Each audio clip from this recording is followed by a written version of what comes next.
Way back in historic 2001, Capcom released Resident Evil Gaiden, a top-down action-adventure title for the Game Boy Color.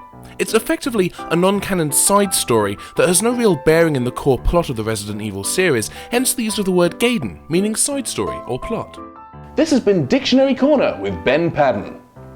It's a serviceable handheld Resident Evil game with the obligatory twisty-turny B-movie plot and puzzles that are in keeping with the feel of the series, but it's not the Resident Evil game we were supposed to get for the Game Boy. In 1999, the year R&B group TLC gave us their thoughts on a yet-to-be-broadcast medical sitcom, and a rocket crashed into the side of the moon, propelling it from its orbit around the Earth, Capcom announced they were working on a Game Boy Color port of the original Resident Evil, to be handled by developers HotGen Studios in the UK. This ambitious port would have taken a game originally developed for the PlayStation and squeezed it down onto a system barely more powerful than the NES. A bit like taking the ingredients for a trifle and compacting them down to the size of a small garden pea. Oh, and you would have been able to play the game in the bathroom, thus rendering shitting your pants a thing of the past.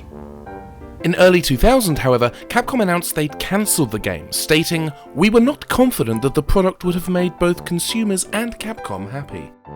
Judging by Capcom's recent output, I'd say whoever made that decision has long since left the company.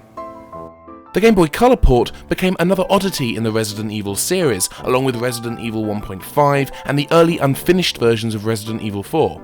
It was never seen or heard from again. That is until now. And by now, I mean early 2012. When someone who'd acquired somehow unfinished versions of the game in cartridge form released some ROM dumps, thanks to the fundraising efforts of the assemblergames.com forum. Hooray. Let's take a look. The first thing you'll notice, and it's really unavoidable, is that this game looks exactly like the PlayStation version. Pixel for pixel, polygon for... This is cruel. Obviously it doesn't look quite as good as the PlayStation version, but it is recognisably Resident Evil. The layout of the rooms, the fixed camera angles, the quirky puzzles, it's all intact, and it's pretty playable if you don't mind the occasional glitch. The released ROM is only about 90% finished, so it suffers from a few bugs as well as some missing or incomplete content. There are places where the camera doesn't quite work as intended, rooms with missing objects, but the most annoying bug is that the locked doors won't tell you that they're locked, nor will they tell you which key you need to open them. If you plan on playing through this one, you'll want to keep a walkthrough handy.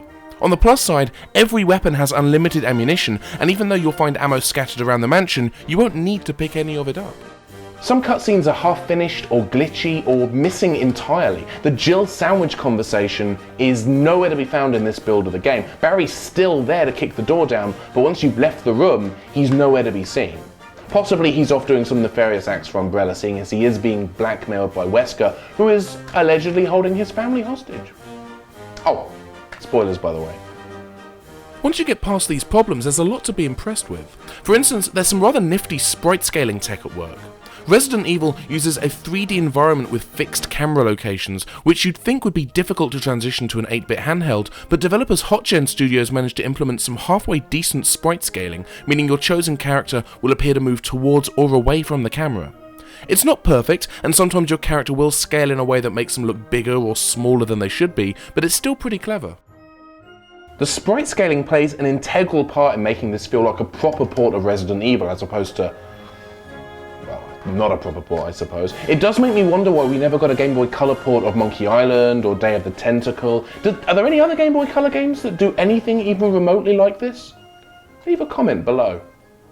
Or don't read the bloody things. HotGen's approach to the controls was rather novel. The PlayStation, Resident Evil's console of origin, had a 10-button gamepad, but the Game Boy Color only has 4 buttons. This could have presented a problem, but it turns out the solution was quite simple.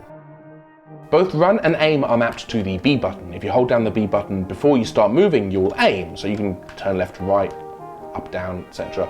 If you hold it down while you're moving, your character will break into a run. It's pretty clever. Or possibly lazy, I haven't decided yet. Despite some ingenious tech and clever controls, it's hard to overlook the game's flaws. I'm not even referring to the unfinished state of the game here, it's just not fun to play. At times it's hard to look at, thanks to a limited palette and the 4 colours per tile limitation of the Game Boy Color system. It's also not particularly challenging. The zombies appear to be limited to certain zones in a room, meaning that there are invisible barriers that they can't cross, probably to avoid having too many zombies on screen at a time. They will still track your character though, resulting in an awkward sort of shuffle as you approach them in the hallway. Which means they're probably British zombies. Excuse me, old chap. Coming through. Pardon me. Hey, Shall we dance? I just need to get through there. This is technically a very impressive port, but after having played it for a while, I can totally understand Capcom's decision to shelve it. HotGen put a lot of time and energy and effort into making this a very ambitious port, but the problem is the Game Boy Color just isn't built to handle a game like Resident Evil. Capcom have made some stupid decisions over the last 12 years, but shelving this game is not one of them. Resident Evil's handheld future obviously didn't die there. This port's cancellation directly led to the development of the fun but forgettable Resident Evil Gaiden, and of course Resident Evil did eventually make it onto handhelds in the form of Resident Evil Deadly Science for the Nintendo DS. You were almost a Jill sandwich. You're right.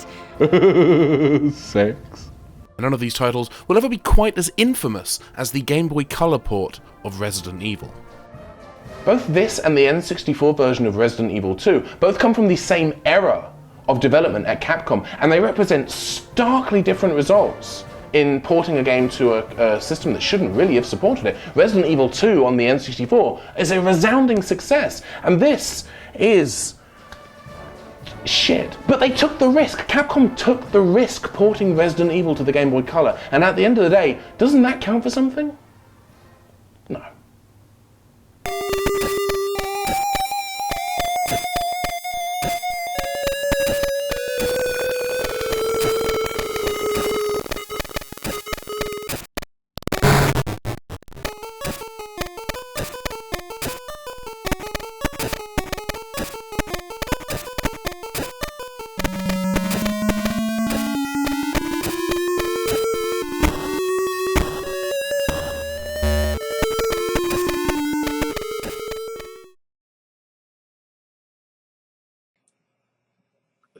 Okay. Hello and welcome to Dictionary Corner with me, Ben Padden.